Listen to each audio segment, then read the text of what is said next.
All right, I hit record. Let's get it, man. This more. Hit it, dude. Okay, got it. All right, welcome back. We back. Wax Chronicles, Lund Brothers, talking hoops and that's what this is. So that's what we're here to do. I guess for today's or I guess this week's episode, we're gonna talk about some current NBA stuff, and then we're gonna also pick up kind of where we left off last week. We were talking about if the aliens came down and challenged humanity to a game of basketball, winner take all, kind of who would you pick? So we posed the question for this week to kind of do our research and find the best non-all-star level players, and that's what we plan to do. So I guess I'll let you kind of steer us, bro. Well, we actually peek behind the curtain. We're just talking about Bailey was just about to mention something. I had not got a chance to really check the box scores other than the Pelicans getting destroyed tonight. So what is happening between the Bulls Pacers? I did not see that. Oh, so by the way, we are recording. This is Monday, November 22nd. So this is correct. The Bulls Pacers game from Monday, November 22nd. Correct. So Bulls Pacers, Bulls were without Caruso and Vooch, I think, but Bulls are kind of tops of the East this year. So I was pretty pessimistic about tonight's game, but Pacers jumped on right out the gate. They're up like 20 and a half, ended up winning by like 30 plus. So wow. Good night. Yeah, that's about the best thing I could ask for, the best outcome I could see in this game. So pretty happy about that. I was going to ask you, I don't think we've even had a conversation about this. The LeBron. I found us. It's kind of hard. Stew. Yeah, it's kind of tough having this podcast now because it's like things we would talk about on a daily basis. Mm-hmm. Where now I'm sure like we just kind of avoid to just be like, let's just chat about it on the podcast. Mm-hmm. But it's like there's quite a few things that happened this week of note. And it seems like a year ago, seems like last Tuesday or Wednesday is a year ago at this point, based on the amount of things that happened in the league this week. But tell me what you think about it. I mean, it's crazy. It's crazy. I don't know. I'm like all-time LeBron stan, so I try to, never see the fault in anything that he does. I'll be honest, I wasn't watching that game. I was watching a different basketball game. So I don't know what the tone was leading up to kind of that confrontation, but I would hope there was some chippiness that led up to that. That's kind of the vibe I got from just seeing the highlights of the confrontation. But man, if they came out gangbusters like that, and that was kind of there was no prior altercation, I'm like, that is some wild energy to be thrown out. From the looks of it, two guys kind of jockeying and kind of, I don't know if they were grabbing hands and stuff, trying to box out for the rebound. And then it seems like LeBron just kind of, what would you describe his movement? Yeah, it seemed like they were jockeying. It was just wrong timing, wrong place, caught him on the eyebrow, and it was bedlam after that. It was freaking WCW Monday Nitro. Nutsack. What were your thoughts on it? That's the thing too. I wasn't watching the Pistons Lakers game Mm-hmm. before that, but I flipped over once I had caught wind of it, and it was afterwards, so I didn't see it happen. But then obviously you'd watch all the highlights and stuff, and it was kind of crazy. Sorry guys, I'm dealing with strep throat. It was just kind of crazy because, like you said, you would have expected it to kind of be escalating throughout the game, but then I started to read more about it, and apparently Isaiah Stewart's had dust-ups with other players, like some of this, like with Giannis and Blake Griffin and stuff. And I saw Blake Griffin retweeted something that seemed to be, at least how I understood it, was kind of supportive of LeBron. Like Isaiah Stewart was standing right by him to smack LeBron, but he got pushed away. He was kind of just the whole putting on a show thing. Mm-hmm. Again, not to say I would ever fuck with Isaiah Stewart, because he seemed like a beat some ass, but mm-hmm. Yeah, it was just kind of, it's crazy. I feel like obviously nothing happened because things rarely happen, but he was, coming after LeBron with intensity that you rarely see, even for the NBA fake stuff. So yeah, there's a reason why this thing's getting national news coverage, because you usually don't see. It was the amount of blood. We usually don't see that on an NBA court. regularly in quite a long time. And when we do, it's, not in the middle of a brawl like that. So, I mean, this thing's getting a lot of coverage, and I can see why. That kind of second charge that he did when LeBron was kind of almost down towards one of the free throw lines, and he was maybe on the other side of the He was like the other half baseline. court line. Yeah, he was even made it further pretty far down there. But yeah, I mean, that run he made where there was like 10 people lined up in between them, that was like, I mean, there's a reason why. I mean, it went viral on Twitter, but like somebody dubbed like that's going to be like call over like, oh my God, that's Stone Cold's music. Like, and it's just like, I don't know. I mean, there's a reason why this one's getting a lot of traction, because it's this is going to be like the dust up. You can already see I can already see the gifs and the memes that this thing's going to turn into, and it's going to be fucking hilarious. But it's crazy though. I mean, it's crazy to see the face of the league in dust up like that, of that nature. And wild. I thought it was interesting. The Pistons were leading that game, and then the Lakers end up winning it. And so it's like, I almost like the hopeful LeBron, I don't like the Lakers, but I'm a LeBron fan. The hopeful LeBron fan in me is like, well, maybe this is like a turning point in like them lollygag into these teams that they're maybe better than. And like just being a wake up call to be like, hey, like we can't just come out here and get punked by the Thunder, come out and get punked by the Pistons and stuff. And like, I didn't think any fists were going to fly or anything, but it was nice to see like DeAndre Jordan and Russell Westbrook standing up and just being like, you're not going to fuck with our leader. And, it's weird that sometimes, I mean, who knows if they needed that or not, but it seems galvanizing, at least at this moment, because they came back and won a fucking game for once. So maybe it's the kind of the rallying cry they need. It'll be interesting to see how things play out from there. Right. And I think I saw on the schedule that they play again in a few days here. Okay, well, that'll be must see TV. Yeah. Well, yeah, and I mean, unless Isaiah is he, because Isaiah Stewart's been suspended 2 games, LeBron 1. Is it within? Is it 2 games away? I'm not 100% sure. I can look real quick. But I mean, that'd be crazy if I'd almost be worried about. I mean, he might be out with like a laceration on his eye. I mean, that's a pretty gnarly. I feel like rarely do you see, like, unless you're in the playoffs, rarely do you see like that quick of a turnaround between players who like have heat between each other. Yeah. I'm looking at the schedule now. They have Detroit on the 28th, and they have 3 games between now and then. So they got the Knicks. Is Detroit Pacers, the third Kings, game? Oh, okay. So Knicks, Pacers, Kings, Detroit. So that he would be back in time. That'd be fun to watch. I mean, I don't know. I just like LeBron versus beef stew too. Yeah, I mean the Redux. Crazy. I mean, you don't fuck with the king. He's gonna be playing. He's gonna be playing in China if he keeps it up. Well, that's probably one of the last guys in the league you want to go after like that. But make your mark on something, I guess. Kind of crazy. Such a good young career, dude. Too bad. Seriously. Well, I guess I don't know. You'd mentioned maybe a couple other things, headlines throughout the week. Yeah. Let's talk about the fact that the fucking Staples Center is being changed.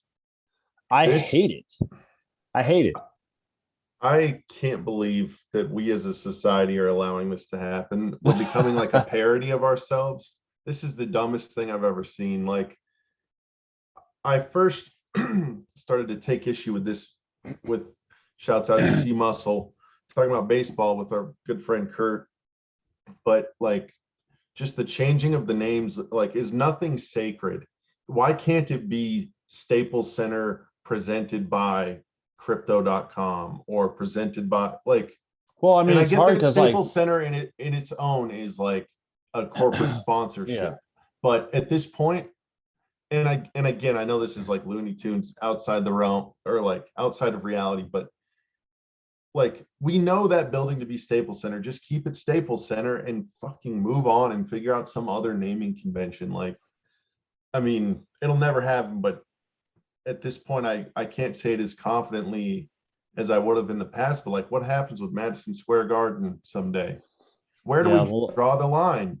Yeah. Because Staples Yeah. Center is about as iconic as it effing gets.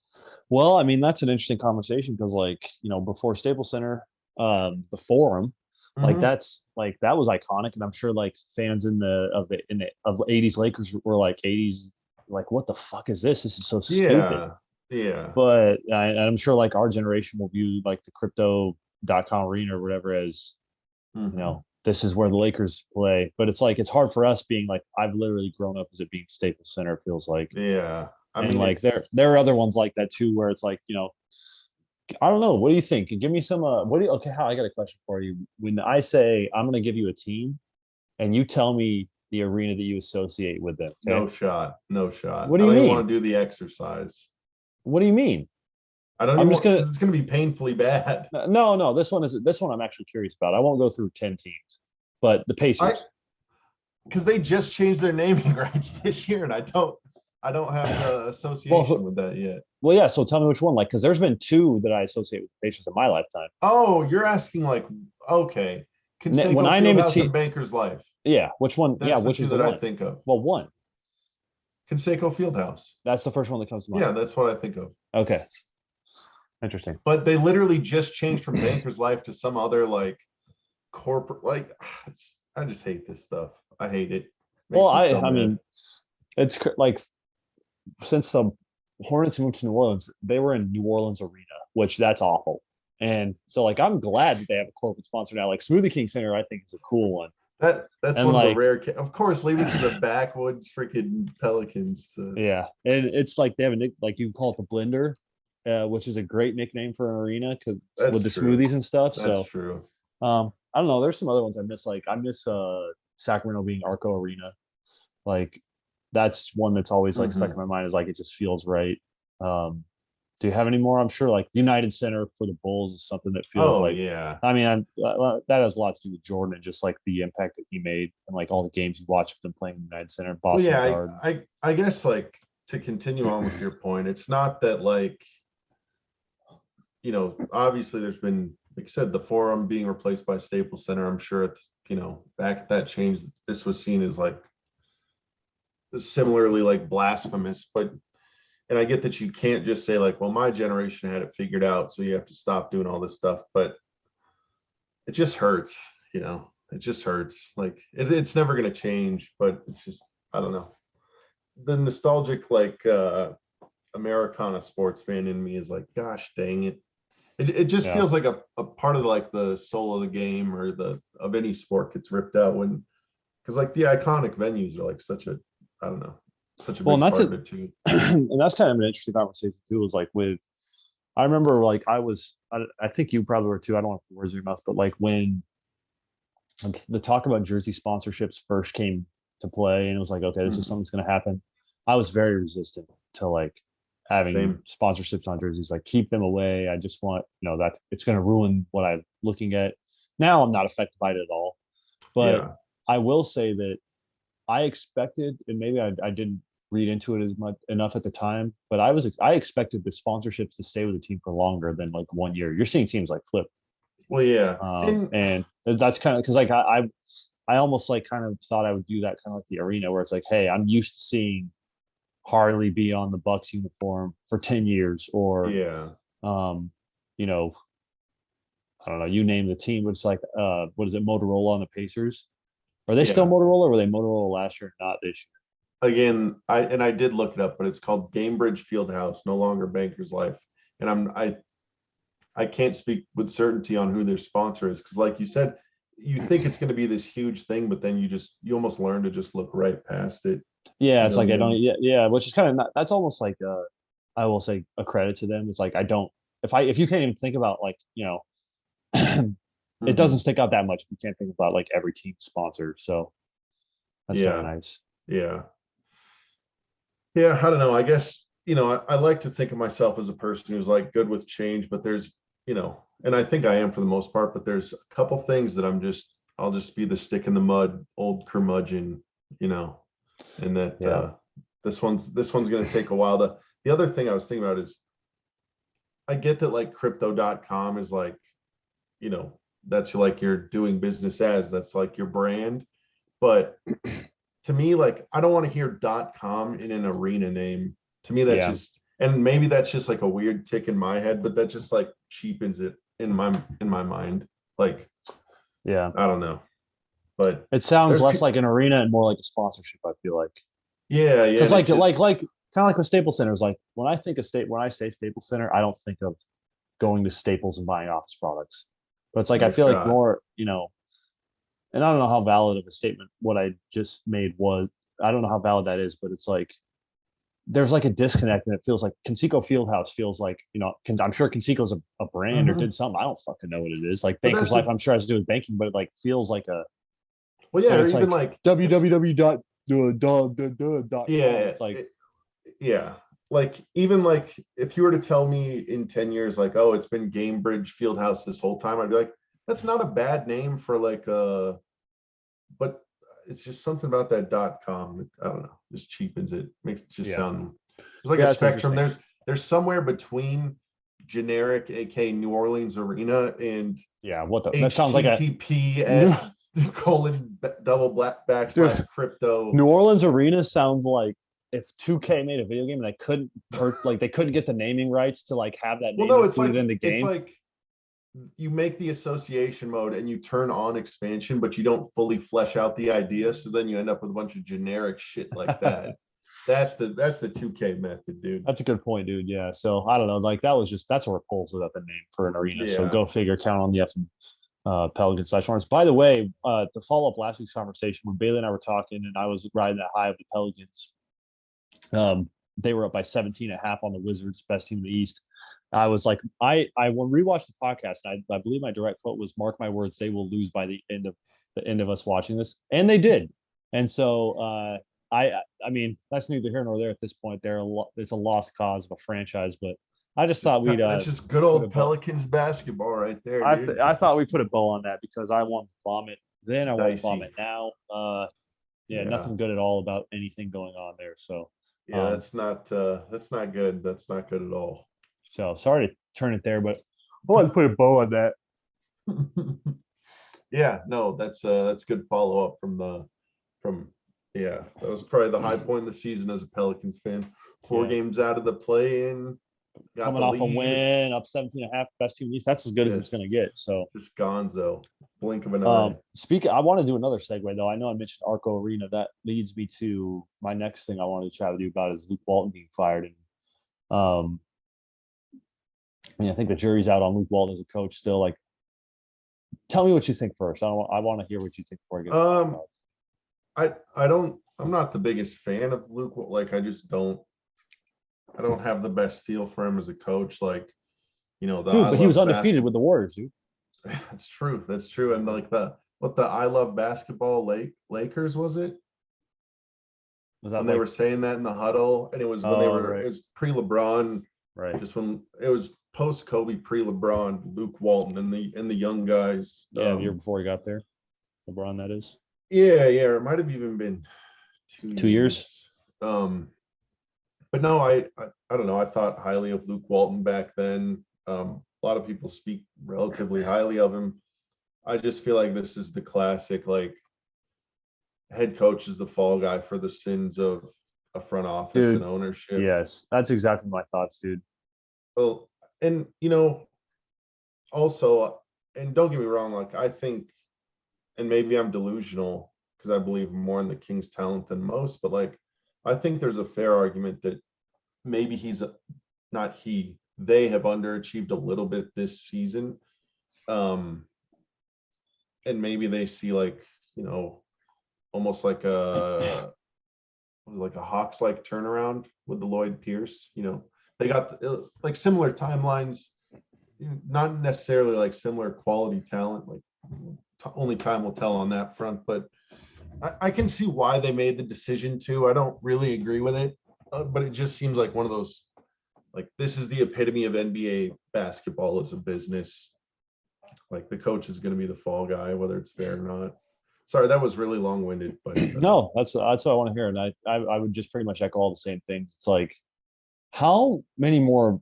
Like, they had Mike Malone at one point, they had Dave Jager at one point, and it's like, it ain't the coach. Yeah. It's clearly not the coach ever. What Hmm. obviously, I should say obviously, but I'm guessing Mike Malone's a better coach than Luke Walton, and so maybe Mike Malone could have got more out of this team than Luke Walton.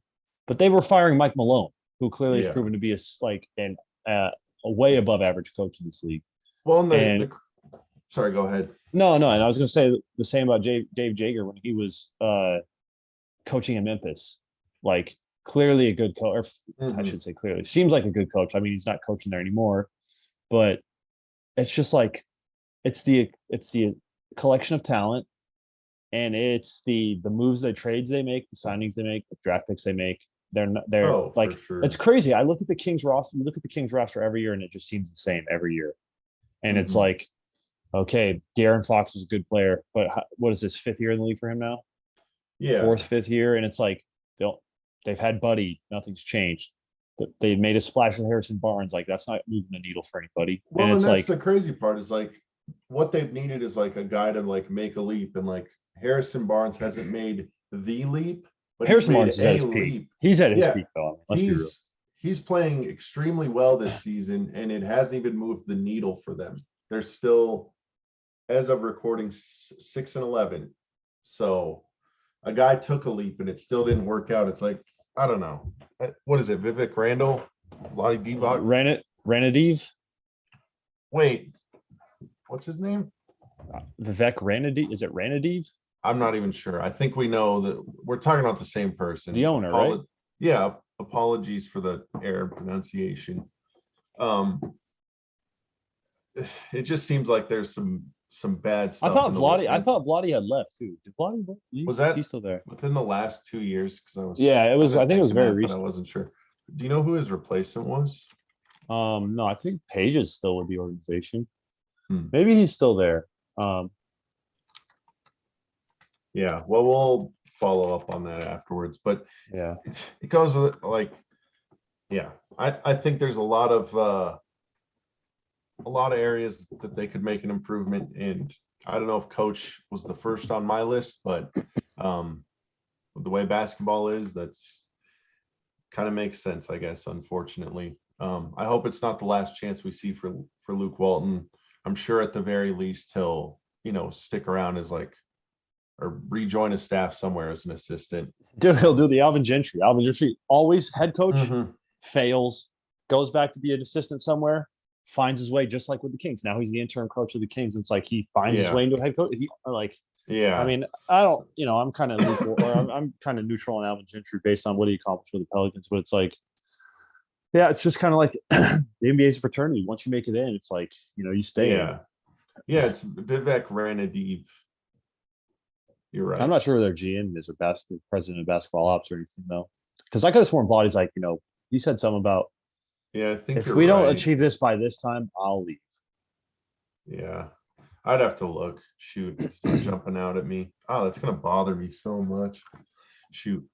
I guess was there any other major headlines? Sorry to. No, those are the main things I want to talk about. It's just like, but that's a pretty heavy week, dude. Staples Center losing its name. I mean, the first coach firing of the year. Coach firing, huge fight with the biggest player in the league. Face of the league. Yeah, I mean that's wow. Maybe we're desensitized, but when you lay it all out on paper like that, it's like, what the fuck? Yeah, it's crazy week. It's a gnarly week. For real. So I guess we'll jump into some other modern contemporary NBA stuff, but the question I wanted to pose to you was, for teams that have maybe overachieved or underachieved compared to where the consensus was on them, prior to the beginning of the season, which of those kind of teams do you think is the real deal, or which, like for example, the Bucks being the 7th seed? So like, okay, are we talking like a contender pretender segment? Kind of, yeah. It's basically the Hawks are 9-9. We both kind of thought of them as at least having a pretty good chance at home court advantage in the playoffs. And right now they're outside of the play-in. Do you think there's a chance that they maintain that? Do you think there's, a regression to the mean? But yeah, it's whatever teams that have kind of, because it's also where they fall next to your expectations, because I understand that, not every opinion you have on a team is going to line up perfectly with the consensus. So Yeah. Or I have an idea. Like we could even this could be a preview of next week's episode, but we could do that, and we could each have like a down arrow, like sideways arrow or an up arrow. We on three, we go one. Like we'll name a team yeah, and we go yeah. 1, 2, 3, and then we each hold up, and then we can Need some discuss from there. popsicle sticks and crayons. Yeah, dude. yeah. You want to do Heck that? yeah, I'd be down for that. All right, let's do that. down Now for that. let's just move into this week's main topic then. Okay, yeah, I'll let All you right. introduce it. Well, as Bailey mentioned earlier on, obviously last week we discussed the end of the world scenario game with picking your 5 best players, 6-man and a coach, for your squad if aliens were to come down and you had to defend the Earth with one game. And this week we thought we would try and do something a little bit more kind of along those lines, but a little more out of the box, something that I haven't seen before. You've heard the alien basketball game question a million times, but I've never heard anybody talk about it like this. Was that question originally proposed by none other than Bill Simmons? Do you know? Yeah, I'm not sure. I wouldn't be surprised though. I mean, I know it's something of course, he's very influential sports writer. For sure. So maybe the most. Yeah. So anyway, Bailey and I, we've assembled we haven't spoken about this ahead of time, so I'm hoping there's not as much overlap as there was last time with our. Right. What is this for? Well, I was gonna say I got 4 questions I need to ask you too. Okay, because we're doing a team, a head team and a heart team, right? So head team. So that was one of them. Yeah. I just wanted to clarify. Okay. So some honorable mentions as well.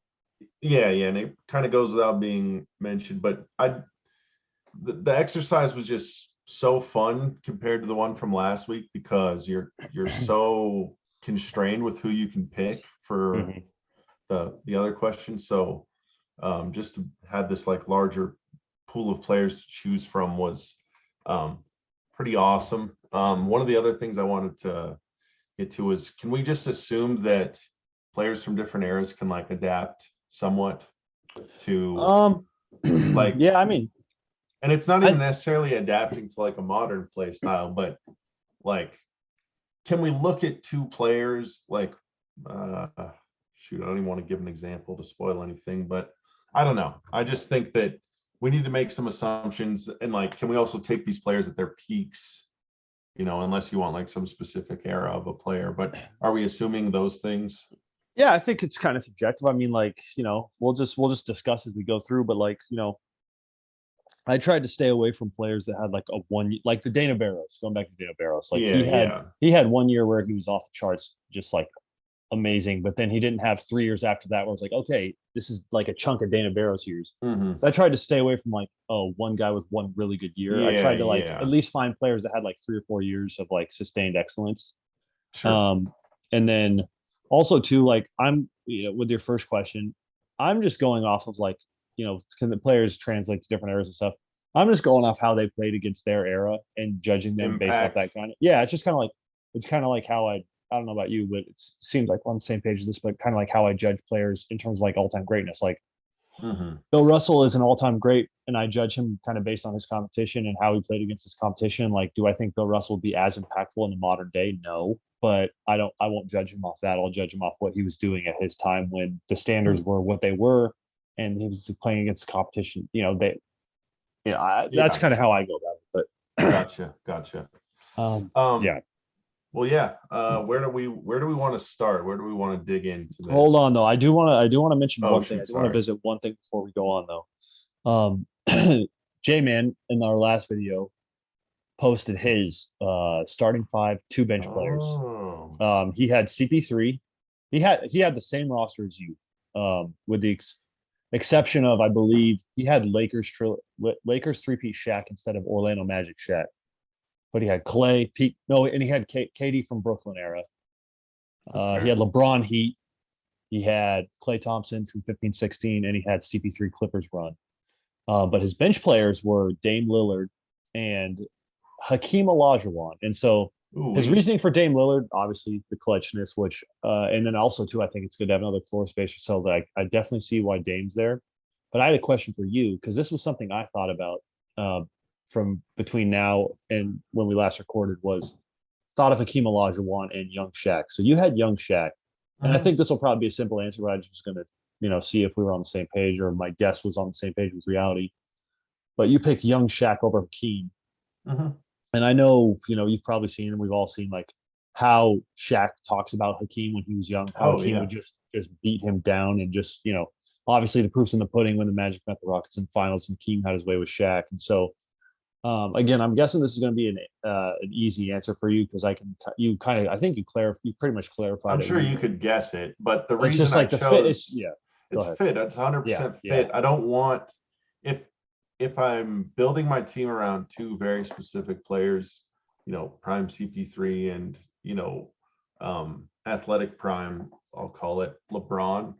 Um, I don't want that team to have 1,000 post touches. I want a guy who can get out and run and you know I again it's like I don't know how to describe this concept, but like a player in a very specific role doing a role that other players can't do can be like more important than like a floor raiser.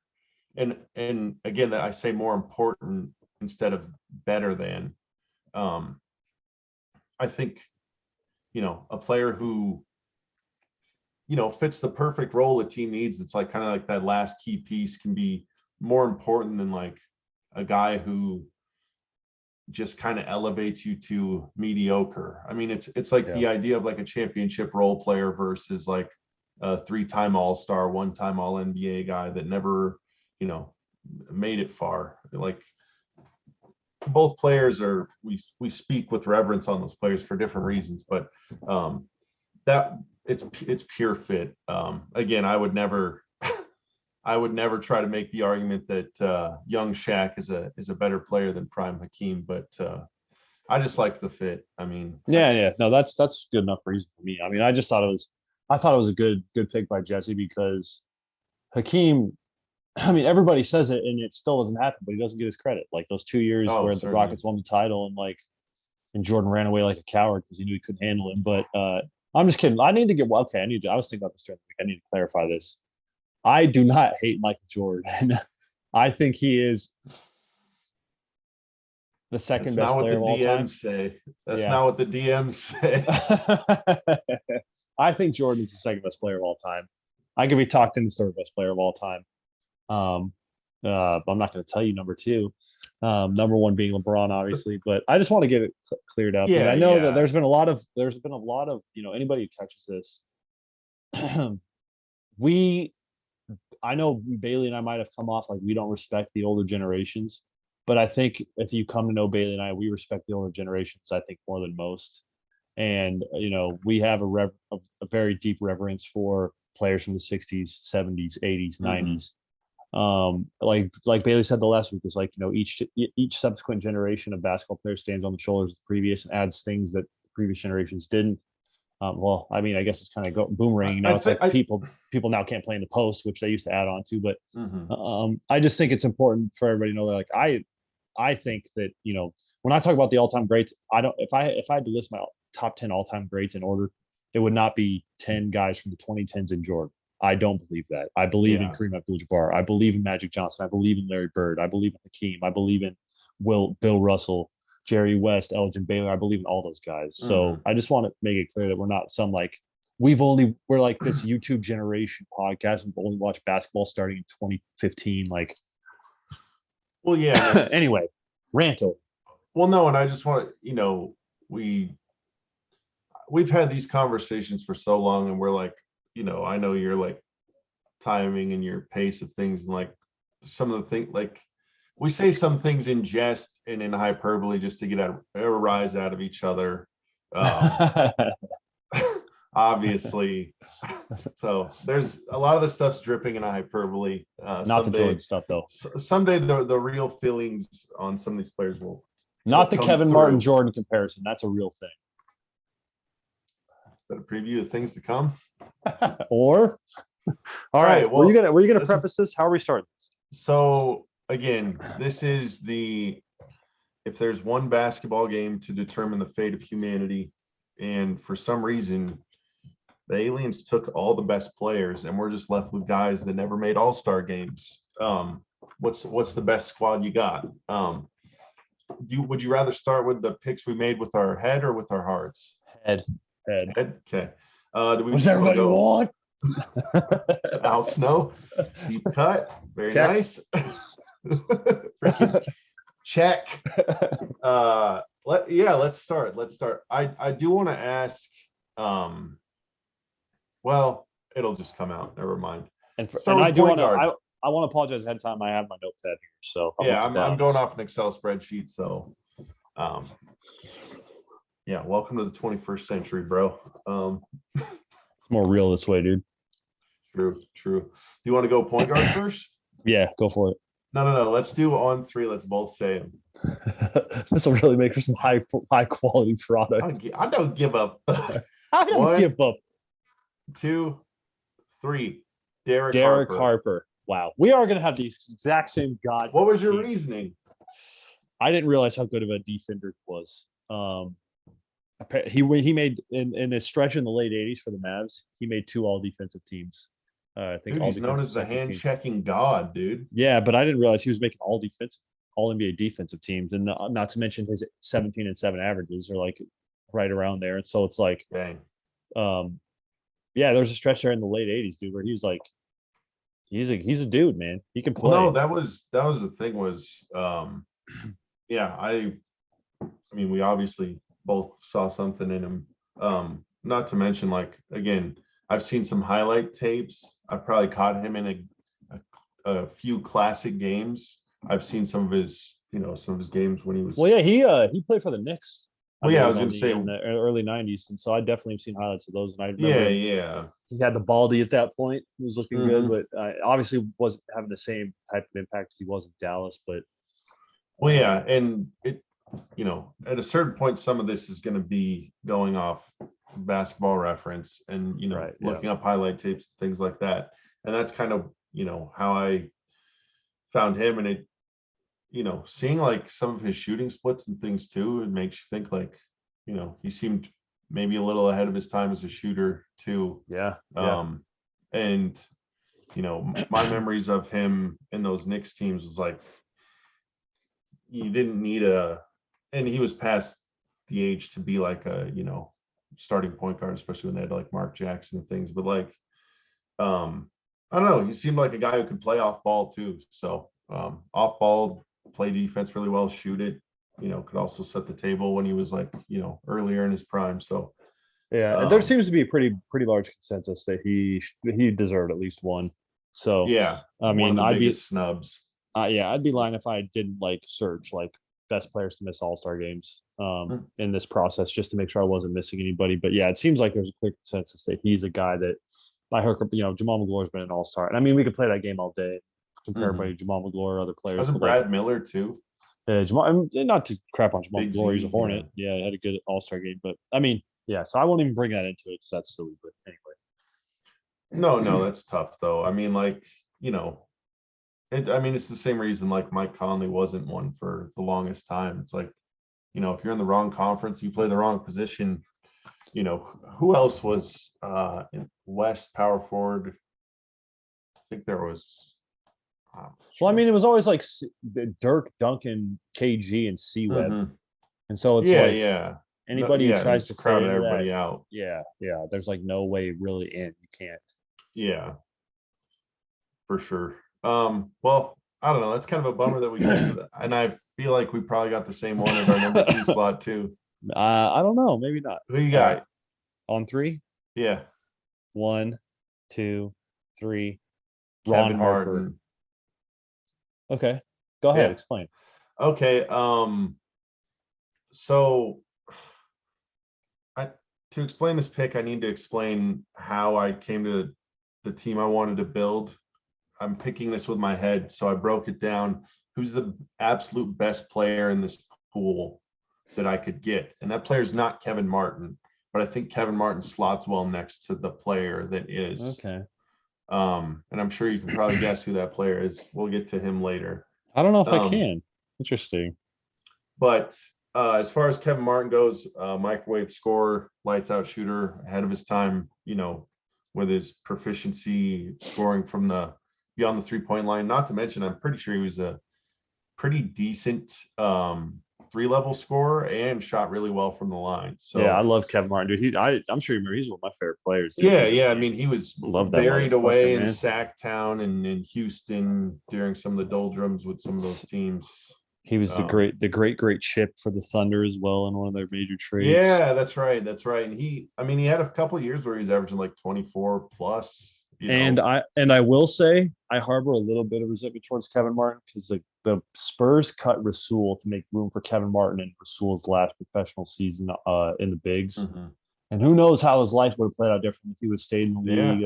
That's like some butterfly effect that I think about to this day sometimes. That's crazy. It's like, well, if he finishes that season, maybe he takes on a role in the Spurs organization and he's not where he was when he dies. And it's just like, holy fuck. Yeah. Oh. So fuck Kevin Martin. I'm just kidding. I like him a lot. Shut up, dude. That's my 2-guard, dude. And I think he's a good compliment next to Derek Harper as well. So yeah, that's a good pick. I picked I picked Ron Harper.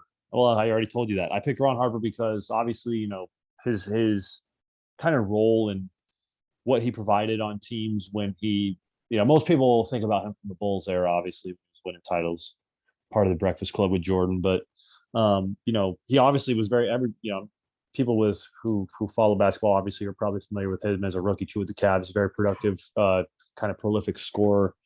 But I'm actually going with him from the Clippers, which I didn't realize how steady he was with the Clippers as a scorer. The reason I stayed away from the Cavs version is just because he was very, and this was something that was in the back of my mind, but I couldn't verify it. It's just something I thought I'd learned over my years. But he was, kind of injury prone early on in his career and kind of kept him from, it seems like, achieving some of the heights he was set up to. Because, he was like a 20-point per game scorer early in his career. And, not necessarily, again, I didn't watch a lot of early 90s Ron Harper. I was, 1-year-old at that point. But, I don't think he was necessarily as prolific from the outside as, somebody like Kevin Martin. But he was very dynamic in terms of like getting to his spots and very athletic in his prime. And obviously, again, playmaker too. Yeah, and he was, he wasn't like an 8 assists per game guy or anything, but he was a guy who's, explosiveness and shot creating ability I thought was pretty sweet. So that's why I went with Ron Harper. And maybe I'm misremembering this. Maybe this is just a figment of my imagination, but I seem to remember like could have been a Jordan or some basketball player from the past spoke really highly of Ron Harper too. As like, I mean, I'm not sure. I have to look. It's from some book I read way back, but I don't know. There's some anecdote or something out there. You think it's from the three ring circus book? Could be. Because he was part of those. Could also be something thrown into with like Book of Basketball. Yeah. But I know I've read some anecdote and it's like, I don't know. Those ones are always a little more, they mean a little something extra. It's like when you hear about like a teammate go out of his way to say like, I don't know. Because like if there's ever anybody I'm going to trust talking about NBA basketball, it's going to be NBA players. So right. And I think that was one cool thing that kind of the romantic part about him that I like is, and I didn't look this up or spot check my memories, but I believe he was like kind of the co-founder of the Breakfast Club with Jordan, like in the second three-peat where they would like put in all this extra work and stuff and just like really just like set the example and be leaders. And like it was like Jordan and Ron Harper's thing kind of. Dang. Which I think that's sick. And I probably just said everything was 100% of a lie, but in my mind, I'm going to go with that moving forward because I think it's a cool story. So same, dude. I'm making up historic anecdotes from fictional NBA legends, dude. Whitewater from Street 2, dude. Shot 80% from 3. Yeah. Well, do we want to look like Brad Miller in his God, dude, disgusting. Yeah. Do we want to move on to our small forwards? Yeah. Let's get it, man. I want to ask, did you literally just start from like did you go through and like create a pool of players that you thought highly of, and then how did you do it? Yeah, kind of. I had a pool of players, and then also like I would find more as I went. I didn't just like come up with a pool and then pick from them. Like I had a pool, and I was like, okay, I feel good about these guys, and then I kind of kept going. I found myself, and I don't know if you found the same, but I found myself there was a surplus of players in the backcourt players, and almost a deficit of players in the front court. I was like, fuck, I don't know. Forwards were tough. Yeah, and center too. Like, anyway, yeah, I'm sure we'll get into that. But give me your small. Well, do you want to do it on 3 or do you want to just swap? Okay, hit it. Hit the countdown. 1, 2, 3. Hedo Turkoglu. Cornbread Maxwell. Hot. Okay, give me why Hedo. That's a good pick though. He didn't have like the longest peak ever. I mean, he was like a good role player, and then he really, at least my recollection of his career, he seemed like a pretty effective role player for a long time. Early on with like the Kings and stuff, and then obviously there's the Magic run in 08-09 that kept the LeBron Kobe finals from happening, where the Magic beat the Cavs and went on to lose to the Lakers. But he was a huge piece of that. I mean, he led the league in clutch scoring that year. That's and crazy. He's like then he went to Toronto and dogged it. Yeah, he got paid. Yeah. But Prime Hedo was maybe the most important offensive player on a team that made it to the finals. That's crazy to think about. A great like connector, playmaker, obviously great size for his position, could shoot it. Defense always left something to be desired. But I don't know. I think again, it's kind of for fit. Like, it didn't seem like you had a player in mind that you were going to build around, but that's very much how I approached this. And obviously, it's not just fit. I think Hedo Turkoglu was one of the best players. His peak was one of the better players to not make an All-Star team. So obviously, that's why he's considered. But I think he'll also be a great fit with my centerpiece, which we're edging closer to. Edging. Closer. We're edging. I'm edging. We're edging my centerpiece. If only. All right, that got gross. I'm sorry, everyone. That's not weird. at all. Not at all. Depends on who the centerpiece is, actually. Anyway, I want to talk about Cornbread Maxwell. Again, I don't know. I haven't watched a lot of early '80s Celtics. I have caught some hardwood classics of them though. Not to say that influenced my decision. This was purely numbers based and Wikipedia based, but Cornbread Maxwell was the Finals MVP. I think it was '82. You look at a guy like that who played with some transcendent players and was a part of a lot of really, really good Celtics teams in like the early '80s. And he was a guy who could get down low. He's bruising physicality. Could get you like 17 and 7 boards. And so it's one thing now that I look back at my team, like there's not a ton of shooting. Derek Harper's really as much as I have for floor spacing, as you'll see, but I just couldn't resist. Like, I know this is going to sound like the fact we're talking about this all hypothetically, and it's such a silly concept, but I was thinking about guys who can play in big games. I was like, I want a guy who can play in a big game, dude. Literally a Finals MVP. Yeah, it's like I want a guy who's like battle tested and like isn't scared of the moment and like clutch. I don't know, I can't say that about Ron Harper because I picked Clippers Ron Harper. So this isn't Ron Harper with finals experience with Jordan, Pippen, and Rodman and stuff. Well, and like we've mentioned it with other players, but it's like as much as you want to look at these players like one era, you kind of look at them in the aggregate as their whole career too. Like take this feature from this era and But I need to be fair though, because like I picked some of these eras specifically for what they were offering in that era, so I can't like go double jeopardy, have my cake and eat it too. So, but with Cornbread Maxwell, that was in my mind. I was like, okay, early in his career, he was logging major finals minutes and winning finals MVP. So, Cedric Cornbread Maxwell, all-time Celtic legend. I would actually love a freaking jersey with him. That would be cool to have a Cornbread Maxwell jersey. That'd be so sick. Sick. But yeah, that's my 3-man. So nice. That's a good selection. He's quite the fucking dude. My spacing is butt fuck though, so I'm just hoping you want it, real. Dude. Well, I mean, that's my thought too. Is like I'm about to blow your mind. Well, dude, I have this. So that dude, you'll see with my combination of my coach, and I have Derek Harper, a great defender. Ron Harper became a greater defender, but had the tools at this point. Cornbread Maxwell, physical as fuck. And then we'll get into the last two. And my coach will be like, okay, this is how they're playing. I'm glad you're going with a themed thing too, and so am I. Very cool. Okay, so let's God fuck. Okay, let's go to power forwards. Sorry, this Concept right. just excites me, dude. On Edging 3. myself. All right. Stop it. All right. 1, 2, 3. Al Robert Jefferson. Ory.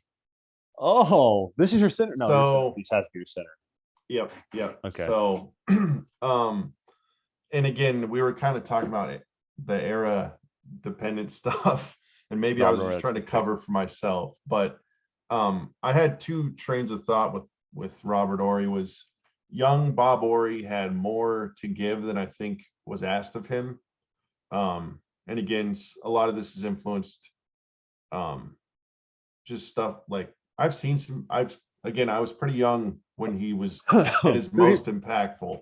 He was So, slamming and shit back in the day, dude. yeah, and that's the thing is like all I have to go off of is highlights, a few games, and books that I've read, and that's what informed my decision. Three Ring Circus greatly informed this decision. The book was very pro. Shout out to Jeff Pearlman.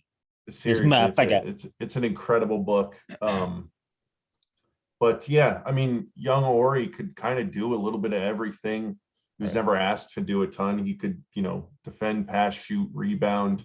Was a good teammate. So I don't know if I want to go with. He's a Hall of Famer in my mind. Yeah, I don't know if I want to go with like tail end of like athletic prime, which could. I'd say early Lakers 3-peat. I mean, you could argue that. I would. Or do you just go with the ultimate role player, like late Spurs? Prime? Yeah, even carrying the Spurs and Spurs. Yeah. But I don't know. He just seems like a obviously a high IQ player, great teammate, fills in the gaps. Seems like a good fit with my team. So yeah. Big shot, Bob, dude. I like it. Well, you got your clutch shooting. There's your big game experience. Jesus, he's got enough for the whole team. I got it in spades, dog. Al Jefferson, when he first joined the Hornets, he was averaging 20 and 10. He was all NBA. He was literally all NBA 13. Didn't make the All-Star game. So it's hard to find a guy who's such a bucket getter and who is so reliable. I mean, he wasn't. He was getting it efficiently. Obviously he has his warts in his game, his lack of being able to space the floor. Yeah, he's not the greatest defender in the world. But with the center that I've paired him with, I'm hoping it can cover up for some of his defensive liabilities. But his reliability, that's kind of the thing I'm looking at here is like, Derek Harper's a great scorer. Ron Harper's a great scorer. But it's like if I need a bucket, if it's we have possession, and it's like, fuck, we need a bucket or we need a good look. It's like Al Jefferson is not a bad player to have on your team in his prime. So I'm going with like that early with that podcast, Al Jefferson. I love that. Yeah. It's just crazy to find players that were all NBA and did make an all-star team. Yeah, there's got to be a very small brotherhood of that. Yeah. So I went with Big Al. So that motherfucker deserves some respect. He's a legend in my eyes. Nice. What so we going to center? Wait, now I'm like paranoid because I might have built this whole thing on a lie, dude. That's funny, dude. I was doing Mike Conley before I caught myself. It's like, fuck, he was an all-star last year. Well, wait, was he an injury replacement? He may have been, yeah. Okay. But he deserved it. All right, well, I'm ready for the big reveal, dude. The big reveal, the big surprise. On 3. Dude, I have no idea who's going to be for you. I'm surprised because we can get them. Okay. I might have shoehorned some illegal shit into this, but let's do it. 1, all right. 2, 3. Arvydas Sabonis. Marcus Camby. Okay. Let's hear it. So you're not going to give me Sabonis from pre-NBA, are you? We said any. You bitch. Can we take players at their peaks? Can we assume? Okay, yeah, sure. So here's my Sabonis, and I wrote a little bit on this. Sabonis there's been a lot of fairy tales sometimes around him. Well, yeah, that's the thing. That's you're gonna have to convince me because like talking about players at their peak is like I don't trust any player's peak unless I see it in the NBA. Like, what am I gonna take Oscar Schmidt? And it's like, fuck no, I don't care how many points he scores in Brazil. The thing that everybody latches onto, he dominated David Robinson in 1988, I think at the Seoul Olympics. And they played like, I don't even remember what stage it was. And I'm sure Sabonis probably made him look, stupid at times. David Robinson was famously a late bloomer. Also, you know, the guy had other priorities outside the sport of basketball at the time. So, you know, I'll take it. To me, it was like a coin flip on who dominated. I've only seen the highlights. I've seen the box scores. I know the outcome of the game. So that's the fairy tale you get told. He's better than prime David Robinson. I've heard that. He beat prime David Robinson in the Olympics. No, he didn't. He beat David Robinson 2 years before he was. Yeah, just like MJ got cut from the basketball team. Yeah, when David Robinson was still enrolled at the U.S. Naval Academy. So he was comparable to David Robinson.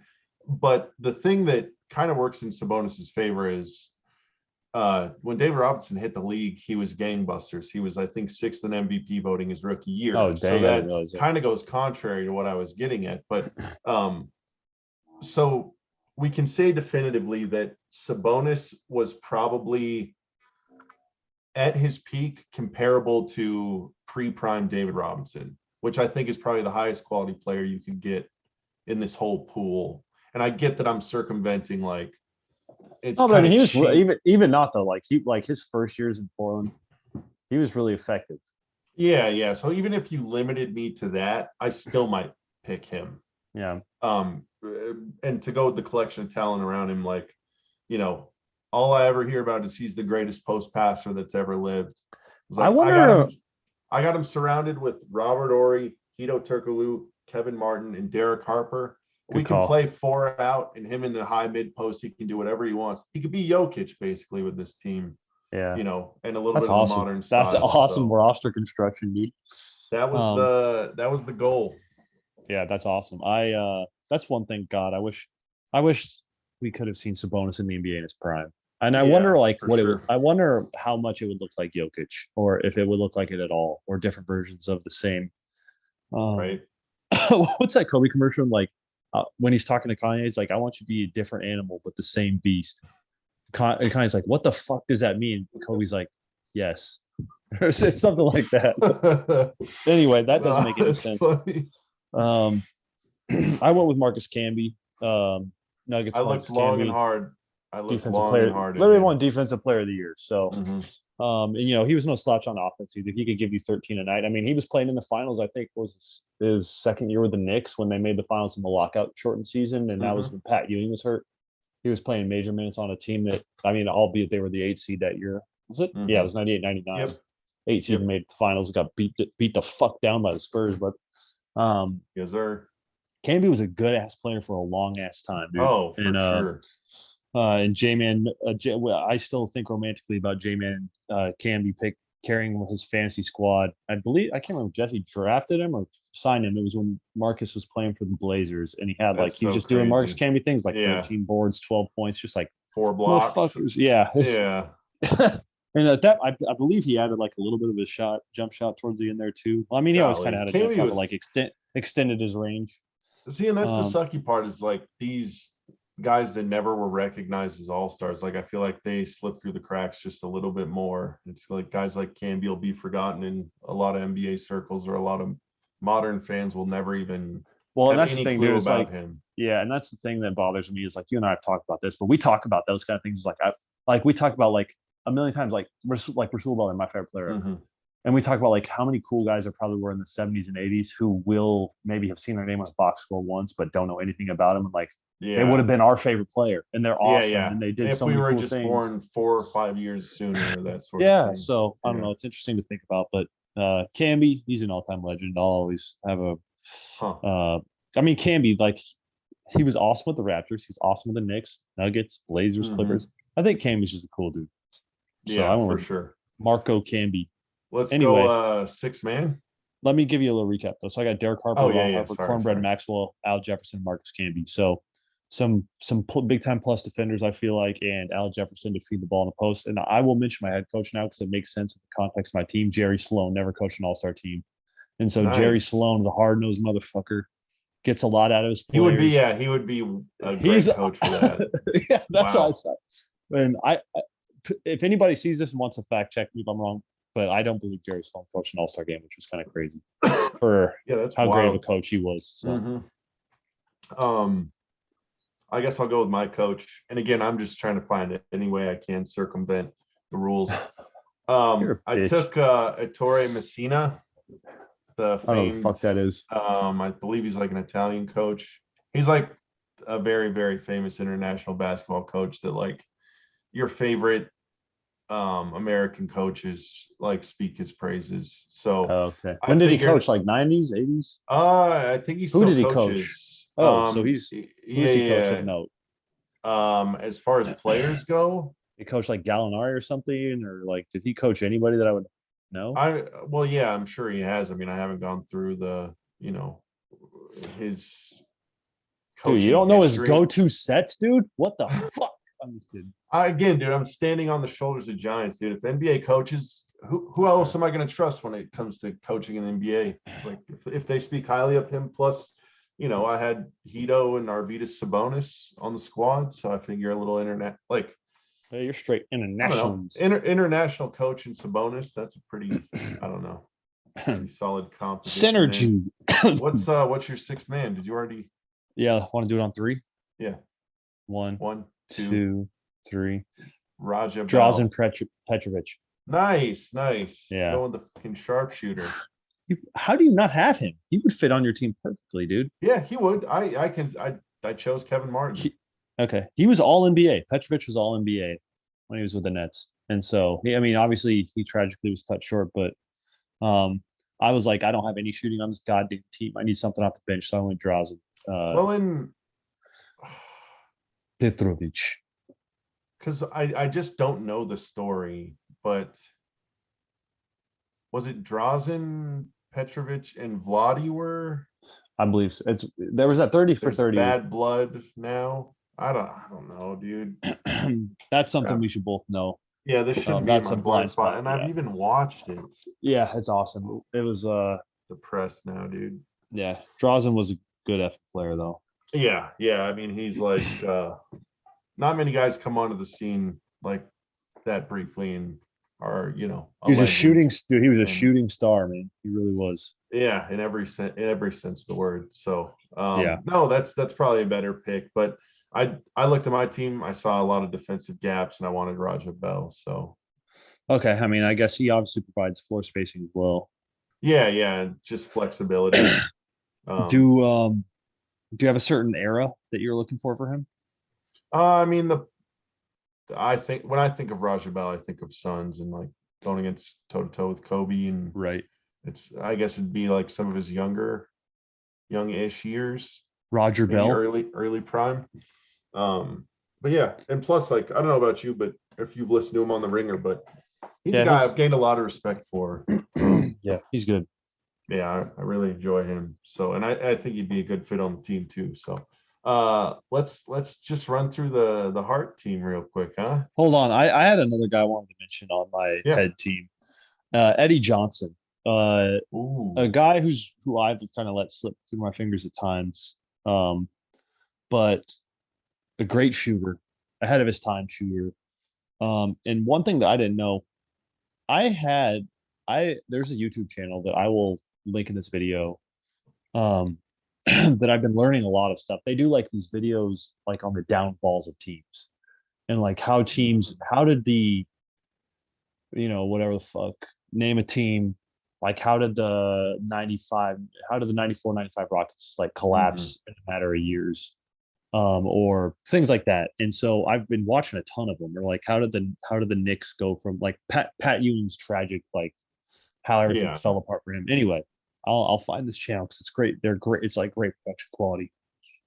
Anyway, I watched a couple of different teams, the Sonics and the Rockets. Eddie Johnson had like huge playoff moments on major teams, like not the championship Rockets, but he played for the Rockets like when they were still like trying to hold it together with Barkley and Pippen and Olajuwon, and so like after Clyde Drexler, like when they're real old, but it's like, well, they're still good. We're still winning games in the regular season. Like, doesn't matter how beat the fuck up everybody is. We can still. It's kind of like how the Lakers feel right now. It's like we have all these good players. Let's try and get one more year out of it.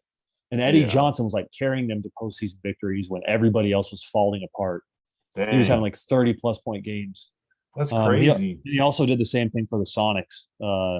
Dang. a little bit earlier in his career. And like, when all else was fails, like Eddie Johnson's here scoring 28 Yeah. on 70% shooting. It's like, holy fuck.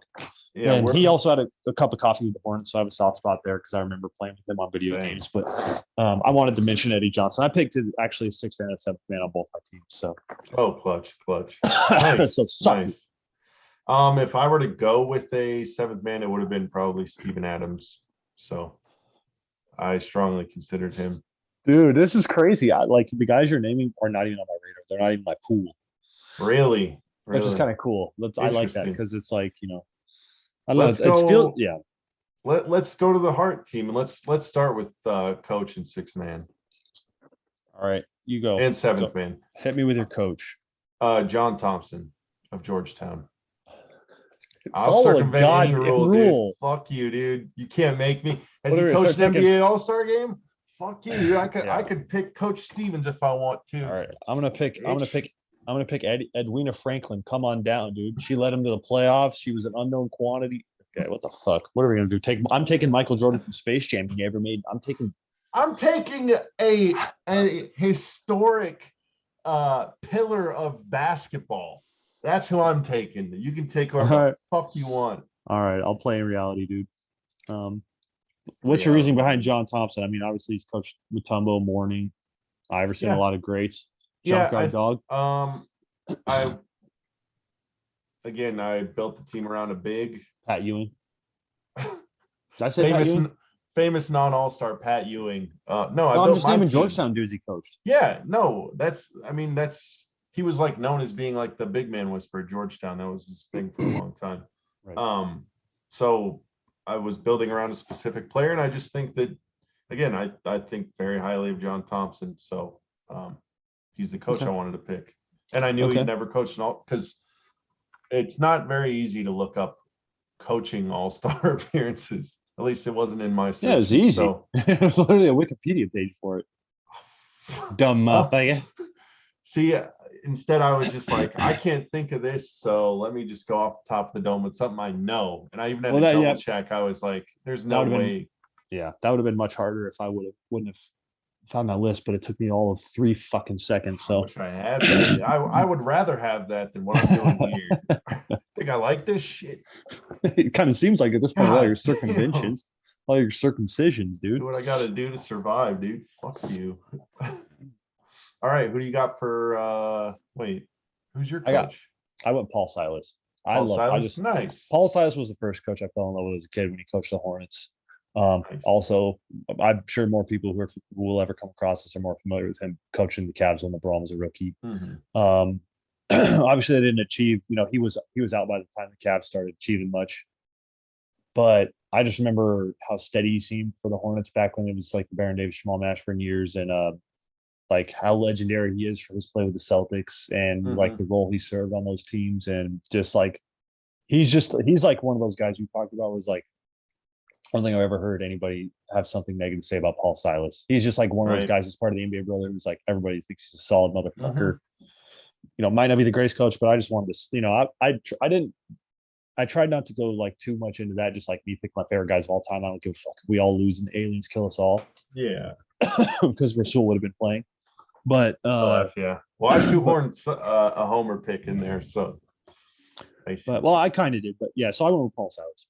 Nice, I like the tough nose approach. I like that. I like the guy who's been around the game for 50 plus fucking years. So nice. What do you got for your bench guys? You want to go one at a time? Sure. Go with your seventh. Go with your seventh man. I went Richard Jefferson. I went Jalen Rose. Okay, yeah. So very similar. I mean, swingmen, versatile, athletic in their primes. Both roughly 20 a game. I would say Jalen Rose is probably a little more versatile in terms of what he could do, like creating and stuff. Yeah, he definitely could play make a little bit more, I think, than RJ. But RJ played a lot of his prime next to J Kidd, one of the greatest point guards ever. So maybe he could have played make more, but yeah, and who knows? I mean, the knife cuts both ways. Maybe too, he would have been less productive if he wasn't playing with one of the greatest table setters of all time. So. But I went with RJ. I had a hard time keeping him out of there. So he's one of those guys that, like, I feel like his career post playing, like, he's a character on the broadcast and like, you can't kill it more than RJ kills it. Yeah, and not to mention, like, he almost even he had such a long career, and he was, an impact player early on with the Nets, and then his prime didn't really play out, or I guess his late prime and kind of post Nets years didn't play out the way he probably wanted to. And then, was a very important player next to LeBron on those Cavs teams. So I don't know, man. He's had an awesome NBA career, basketball career. And it's kind of like one of those things we talked about with Vince Carter. It's just like, well, Vince is a little bit different because he had like a really good 3-point shot, but it's like you see these guys who kind of rely on athleticism more so than anything early on in the career. And you're like, well, what is the end of their career going to look like? Are they going to be out in 8 years? Are they going to be out in 10 years, 15 years? And guys like RJ who find ways to be malleable and stick around the league and like contribute in so many ways, even if like they're not jumping over people. Although to give RJ his credit, he was still dunking on motherfuckers in like 2016.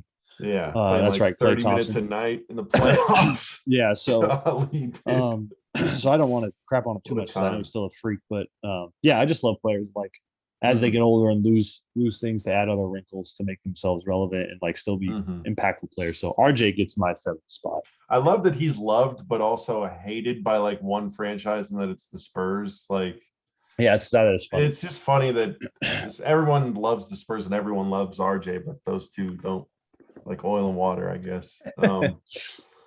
It sucks. I mean, I wonder how, like, as I know he's alluded to his relationship with the Spurs and Pop and stuff, and how it just was a bad fit, but I could see him and Pop being like get along so well because they both have like the dry sense of, I'm talking like I know him, but they just seem like they click, but I guess not. Yeah, maybe they're too similar. Too similar, yeah. Yeah. Huh. What do you got for your 6th man? I got Andre Miller. I got Lance Stevenson. Oh, what the fuck? I'm just kidding. Motherfucker was a legit almost all-star. Yeah, he legitimately should have been. It was a snub, dude. Golly, hating on my Go boy, on, Lance. Talk about Lance. That's your boy. I mean, what is there to say? Like, he sets the tone for the whole team. He's the emotional leader. He's, he gives a spark. I don't know. He's an incredible player. He has some intangible charismatic quality. Not to mention when he's, motivated and in the right setting, he can be a really, really effective basketball player. On both sides of the ball. And like, I don't know, it's cool. I mean, he's I'm very biased. He's one of my top 5 favorite players of all time. I fell in love with him, a Slam Punks magazine, and was fortunate enough that he got drafted to my favorite team. So I probably have a way overinflated view of this guy, but I really believe he was one of the most important players on those Pacers teams, which, oh yeah, I agree. If they're not going against the Heatles, I mean, they have a chance of winning a finals, and he's a very impactful role player on those teams. So, memes aside, I think Lance Stevenson's an incredible basketball player, and that's why he's my 6th man. Do you harbor any ill will towards him? Because if my memory serves, like, I did recently, like maybe a month ago, listen to a video about it, but he accepted a smaller offer from Charlotte than he received from the Pacers, right? Mm-hmm. Did he kind of do the Schroeder thing where he's like, I'm going to get more money, and then he just didn't end up getting it? I guess I wasn't. Or should something went sour in Indiana? It's like, I can't play with these motherfuckers, man. Fuck them. I don't think it went south. I think he wanted to go out in his own lane. He didn't want to necessarily be like, Charlotte was a chance for him to be like the guy almost. Yeah. Like, he would have had, a greater role on that team if things had gone better for him there. And unfortunately, that's just, not how it worked. I mean, he found his way back. So yeah. I mean, he wanted to take a chance on himself, and it just, for whatever reason, didn't work out for him in Charlotte. And then some of that Jeremy Grant action. Yeah. So, but no, he's born ready's a treat. I hope we get to see him one more time in the league. Yeah, I don't know how it's going to happen, but I know he's been trying out and staying ready in G League stuff, but fingers crossed. Sorry to hijack that. I love Lance Stevenson. No, well, I've got to talk about Rasul a lot. You haven't got to talk about Lance at all. Lance is your guy, so it's only right. Yeah, it's only right. I went with Andre Miller just because his reliability as like a passer and playmaker and steady hand with like you need somebody to settle down your offense. So I strongly considered him for both teams as my starting point guard. I'm not gonna lie. So yeah, but I mean, not to say I couldn't talk for more about Andre Miller. Like obviously he had that 50+ point game that was like the greatest YouTube watch of all time. Just watching this motherfucker back people down like Keelan Phillips in his mouth. Like but I forgot Keelan's pride, low-key pride in his post game. Shout out to Keelan. But Andre Miller is just I mean, you look at his like steadiness, like literally from the moment he came into the league with the Cavs, like he was I wouldn't say great, but he was a very good point guard. Well, yeah, responsible with the ball. Like he I don't know, he did a lot of unglamorous things in an unglamorous era of basketball, but he did them really well. Yeah, and it's hard though, because like you think about guys like Andre Miller, I think about like peak Jamal Tinsley, players like that. It's like there's a lot of good players that like we're not even going to think about or mention. But anyway, that's my point guard. Too many. Yeah, for real. Do you want to start with which position you want to start with on the start? Let's just start point guard. Okay, on Keep it 3. consistent. Yeah. I bet we got the same 1, 2, 3. Raj Strickland. Yep. So we have the same point guard for each team. That's funny. Any reason you did Raj Strickland or you did Derek Harper over Raj Strickland? I did Derek Harper over Raj Strickland. Well, I guess no, that's not true because who's to say head is better than heart? So any reason you chose one or the other, you just have more of like a fondness for Raj Strickland? A fondness for Raj Strickland. I mean, part of his legend has increased his relationship with Kyrie, mixed with like, people recognizing Kyrie for the special basketball talent he is. And it's like, and the concept of like I said it earlier, your coach's favorite coach, your player's favorite player. And then not to mention, like, I grew up seeing Raj Strickland collecting the cards and things, seeing the YouTube videos, his skill set, ability to get his own shot, break down the defense, was also very good, like I said, table setter. I think, again, I built this team around a specific player, and this was the point guard I wanted. This point guard was one that I think very highly of, but I think he also fits well with the centerpiece of my team. So yeah, I like that. I mean, you said it great. I mean, there was some years where Rod Strickland it's a shame he wasn't an all-star. He's just one of those guys who, like you said, like I wish that I had somebody that thinks about the game like you or I, that was born in the 70s or born in the 80s, who could tell me all the guys that, hey, you need to look into this guy. You need to, we could kind of get a sense in that of like looking at all-star teams, look at guys who didn't make all-star teams and being like, oh, this guy averaged 15-6 and like did it for 10 seasons in a row and like, sniffed some like all NBA teams, but it's like you don't really get a sense of it unless you like have some sort of connection to it. Yeah. And so anyway, I could talk about that for years, but Rod Strickland he's just awesome. I mean, he had a long career and made an impact for a long time on a lot of teams. So yeah. I mean, you don't play starting point guard in the NBA for as long as he did without knowing what the fuck you're doing. So go to the 2 guard on 3. 1. And I will preface this. This is my favorite player. Oh, not my favorite player. This is the player I'm building around right here. Interesting. This motherfucker should have been on both teams anyway. True. Because I think I got a feeling. 1, 2, 3. Jamal Crawford.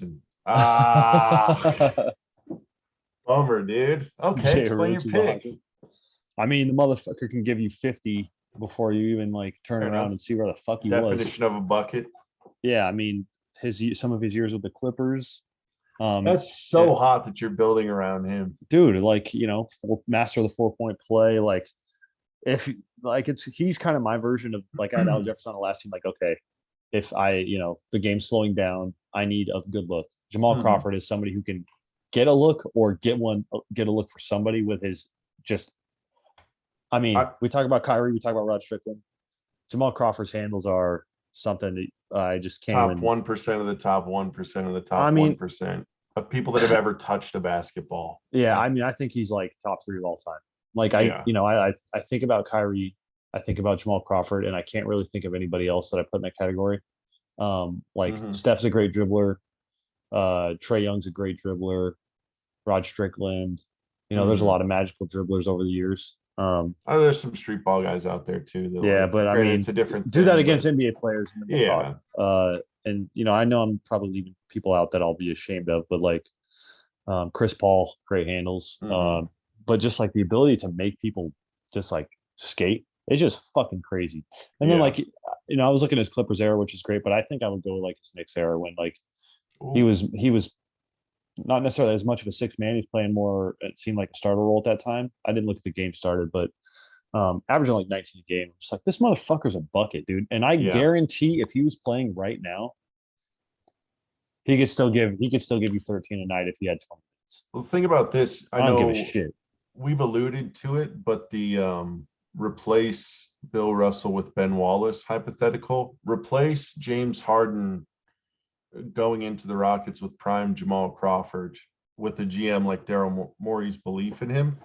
I That'd be interesting. mean, I never thought about that. like, yeah, imagine like, because like what you're describing is a team built around Jamal Crawford, and like, I don't know. I guess my mind jumps to like those, what do they call like the mega usage era of basketball, like Russ, James Harden, Luca, Mm-hmm. just those like 35 plus usage rate type guys. Jay crossover with that would be a, whew, Dude, golly. I mean, he'd have to be if we were doing like a top 5 starting lineup of mixtape players. He'd probably be my starting shooting guard over Jordan, over like That's and part of that is because like some of the Jamal Crawford stuff is not so ingrained in my memory. Like I feel like I've seen every Jordan tape 1,000 times. I've seen every move of Jordan a yeah, thousand it'd still times. be new with Yeah, Crawford. but it's like, and that kind of goes back to that conversation we had about Kyrie. It's just like I have such a fascination with players who like maybe aren't the most physically gifted, but are so god skilled that Oh my, they've like just like, agility, finesse, skill. yeah, Oh, yeah. And then to kind of go on with the Richard Jefferson, like the further that Jamal Crawford kind of gets removed from playing, like I don't think he's officially retired, which is so high because I believe he signed with Brooklyn last year for a stretch. mhm. But hearing him on podcasts and like he's doing that thing with Q Rich now on NBA TV. I love listening to him talk because he like it's the joke he told on JJ Redick's podcast a while ago. It's like he will be running games at LA Fitness until he's like 70 years old, and he just loves the game more Yeah, than he's anything. just He a just loves legend. playing basketball. Yeah. So anyway, I've talked about that for too long. But hit me with the J Rich because I love that motherfucker. Um, I mean, he's a walking creative player skill set. I don't know if anybody else ran into this conundrum growing up, but like create a player in like any basketball game, they'd give you like a finite amount of skill points. Then you have to, you know, do I want to prioritize inside shot, outside shot? There was always the conundrum of like, I don't have enough to like juice my slam dunks or my threes. Jason Richardson did have enough to juice his slam dunks and his threes because he was like, he shot the three very efficiently for his era and at a higher usage rate than a lot of players did at the time. And I mean, for my money, I think he's Hey, top 3 dunker ever. I okay, think to me, I'm not, Vince isn't in my top 3. I okay. have Zach LaVine, Aaron Gordon, and Jay Rich. Um, but I mean, he was a really effective player for quite a few years. I mean, Yeah, he was. he could get his own shot. He could, create his own shot. He could be catch and shoot guy. I don't know. I like you need buckets at a certain point. Jay Rich is a certified bucket getter, and he stretches out the defense. So this team needs a shooter, and he's the one I chose. So do we want to move on to small forwards then? Yeah, let's do it. All right. On three. 1, 2, 3. Lamar Shane Odom. Battier. Oh, that's All such a right. better pick than mine. All right, hit me with Odom. Odom was a guy I toyed with, but I just couldn't bring myself to do it. Obviously I don't condone any actions. Mavericks Odom. Mavericks Odom. Just kidding. I'm talking Reno, Nevada Odom, dude. Oh my God! All right, I was going With to the cross that OD line. and Odom, dude. Jeez Jesus Louise. Christ! Wow, can we cut that? Yeah, not happening, dude. Fuck. Anyways, You know the rules around here, dude. all right. So obviously a great playmaker, connector, versatile player, offensively, defensively. He's a guy I feel like we never got to see him like truly unlocked. And maybe he's just not the type of player that has that like, and I don't want to get into we never saw it, so I'm not going to make any comments on his mentality. But you know, he went through a lot of stuff though. Let's give him some credit. He's been through some certainly, shit in his life, certainly. and I don't, and I know. I just want to say this for anybody who watches. It's not for you because I know you. We have nothing but love and respect for Lamar Odom and the stuff he's been through and the stuff that he's fought back from. So ultimately, you don't, you know, you don't find yourself in the position that he found himself in without having some very real, very serious trauma and some very, I mean, yeah, there's a lot of tragic stories in his life. yeah.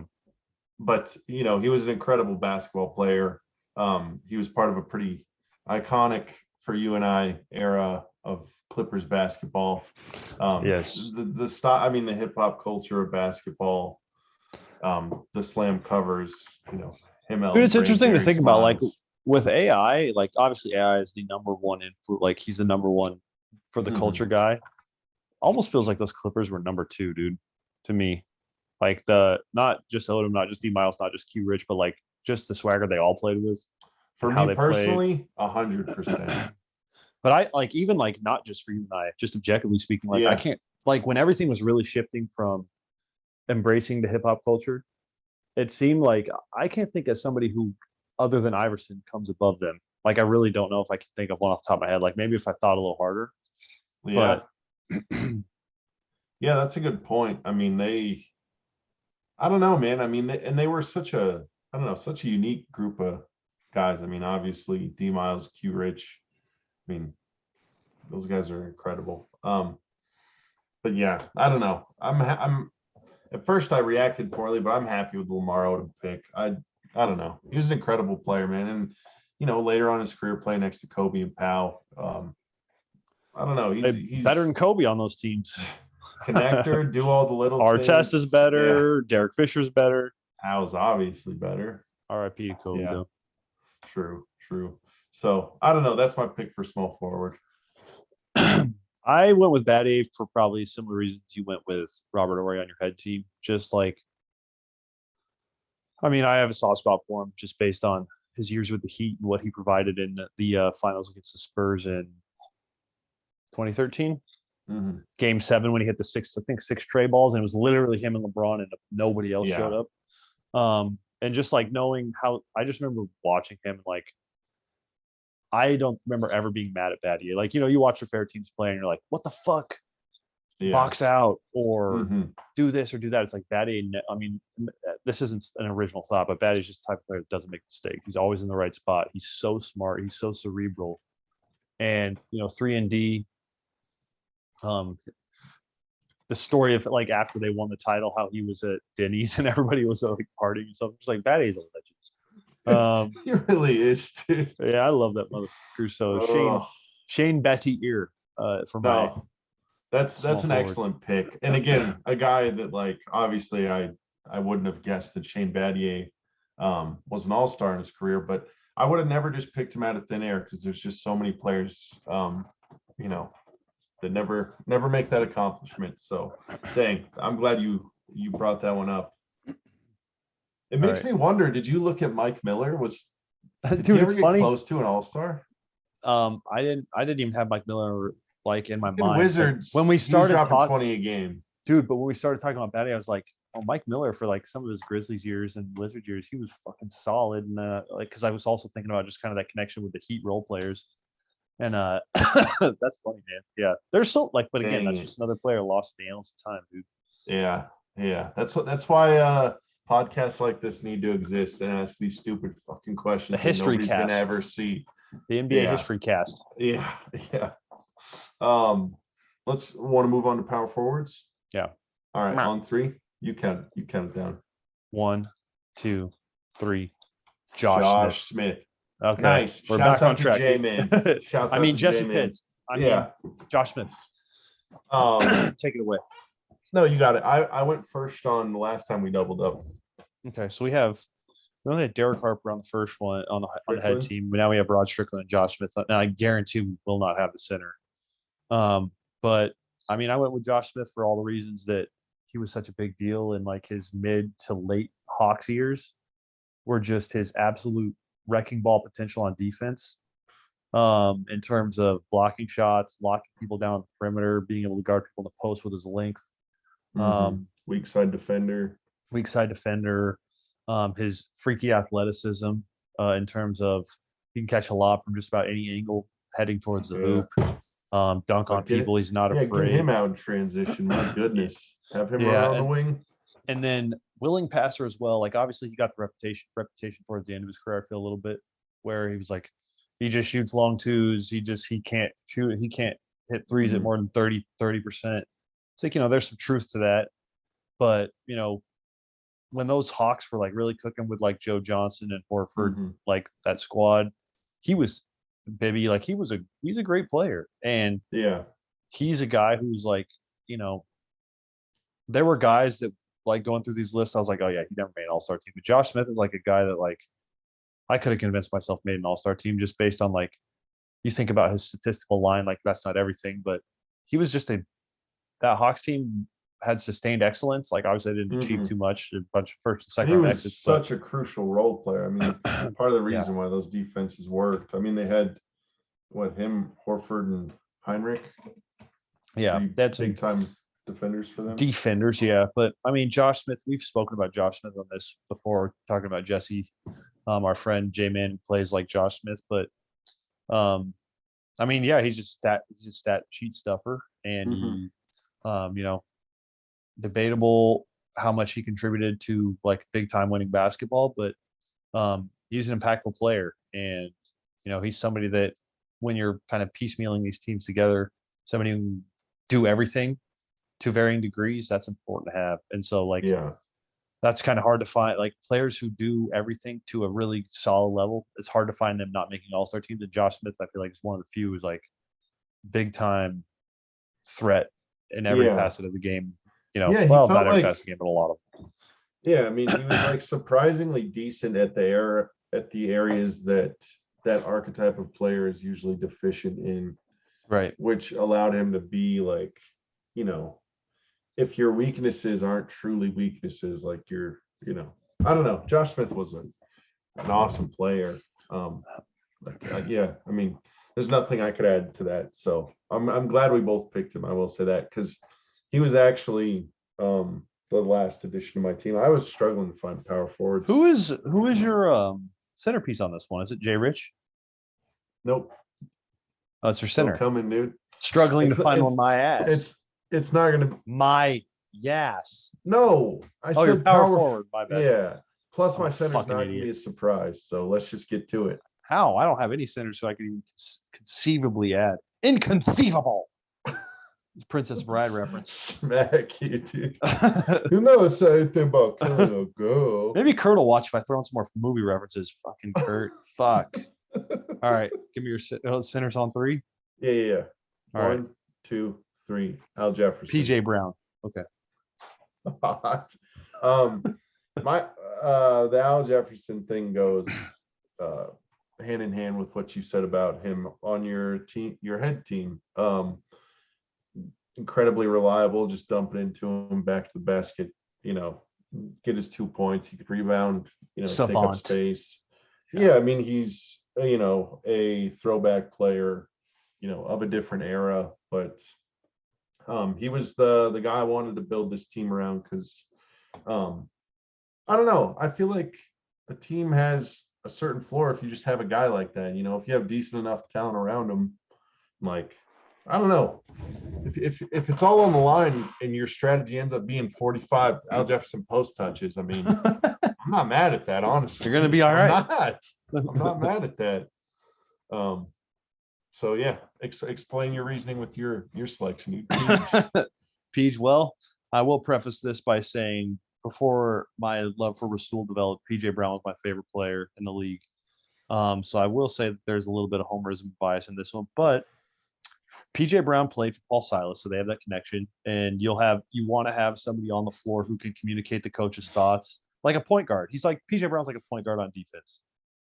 He's your classic KG on the back line. No, I'm serious. PJ Brown was a part of a Celtics championship team, you motherfucker. No, he was an incredible player, but and so put some things out there that, No, You want a guy who can uphold the defensive concepts that the coaches put in and can call out where players need to be, especially like, you know, Battier doesn't need any guidance, but like guys like Jamal Crawford, Josh Smith, who can, you know, be a little bit. I know Josh Smith's an incredible defender, but I know that I believe he has tendencies to kind of go into business for himself at times with Oh, his certainly. abilities. So PJ Brown, a trusted veteran who doesn't take shit and can communicate Paul Silas's philosophies and tendencies and game plan. On top of that, late Heat, early Hornets, PJ Brown was an All NBA defender twice. So on top of that, he's a guy who give you 10 and 10. And I know you just a sweet baseline The jump chef's shot, kiss. reliable from the free throw line for a big man. So and that's a problem with Josh Smith. So PJ Brown, you know, you have a big man who, if he grabs a rebound and gets fouled, you can live with his 75% at the line. And so, I mean, honestly, he should have been on my last week's video as my starting center for the all talking myself into this. I'm actually ticked right now because like I said, power forward was such a hard gap for me to fill. And honestly, PJ Brown is such a good selection. I jest, but it's honestly a type of guy that could fit next to any team. And like you said, if we're taking the prime version of him, you're getting a heck of a defender and a heck of a glue guy. Yeah, and it's funny too. I noticed I have PJ Brown played for the Nets. I came in with the Nets. Jamal Crawford signed with the Nets, and Raj Strickland played for the Nets. So Dang. 3 Nets on my. Richard Jefferson played for the Nets. Andre Miller played for the Nets. I don't think so. Maybe he did. Who the fuck knows? It would have been some weird, maybe some weird career anyway. stuff. Yeah. Yeah, I got I got a lot of That's Nets. funny, dude. You're last week you're a Warriors fan, this week a Nets fan. Cool. Well, yeah, you know, cool. I roll with the winners, dude. We discussed this. True. I guess you're a Pelicans fan, you know. Yeah, I gotta balance it out, or else I wouldn't have a lot to be happy about when it comes to basketball. Oh gosh. Did Rod Strickland play for the Nets? Let me double check that. I need to fact check that.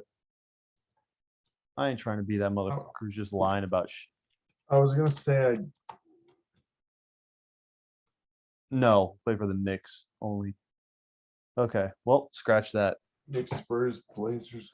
Because yeah. So Jamal Crawford, PJ Brown, Richard Jefferson, Peach the Juiceman. Hey, dude. Yeah. Well, sorry to cut off the cast, but fuck, I'm tired, dude. All right, well, I'm glad we got to chat some hoops. I'm sorry to cut off the kind of up down, up arrow, thumb arrow down. But that'll be a good thing for next week. So for next week we'll have 3 or 4 more games sample size to conclude that the Pelicans will win the 2022 NBA Finals. Yeah.